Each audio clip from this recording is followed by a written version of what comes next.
പ്രസവനൃത്തത്തിന് ശേഷം വീണ്ടും ഒരു കുഞ്ഞ് വേണമെന്ന് ചിന്തിക്കുന്നവരുണ്ട്. ഇവർക്ക് വീണ്ടും പ്രഗ്നൻ്റ് ആക്കാൻ വേണ്ടിയിട്ട് പറ്റുമോ?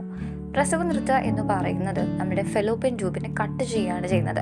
ഈ കട്ട് ചെയ്തിട്ടുള്ള ഫെലോപ്പിയൻ ട്യൂബ് വീണ്ടും നമ്മൾ ജോയിൻറ്റ് ചെയ്യുകയാണെന്നുണ്ടെങ്കിൽ അവർക്ക് പ്രഗ്നൻസി പോസിബിളാണ്. പക്ഷേ ഇതിൽ എത്ര ശതമാനം പോസിബിൾ ആണെന്ന് ചോദിച്ചാൽ ഒരു 50% അല്ലെങ്കിൽ ഒരു 60% മാത്രമേ പോസിബിളായിട്ടുള്ളൂ. അതുപോലെ തന്നെ നമ്മുടെ ഏജും ഇത് വളരെ ഒരു ഘടകമാണ്. അതായത് 32 അല്ലെങ്കിൽ 30 വയസ്സിന് മേലെയുള്ള സ്ത്രീകളാണെന്നുണ്ടെങ്കിൽ അവർക്ക് പോസിബിൾ ആവാനുള്ള ചാൻസ് വളരെ കുറവാണ് പ്രഗ്നൻസി. ഇത് മാത്രമല്ലാതെ നമ്മുടെ ഫെലോപ്പിയൻ ട്യൂബിനെ കട്ട് ചെയ്തിട്ടുള്ള രീതി അനുസരിച്ചിരിക്കും.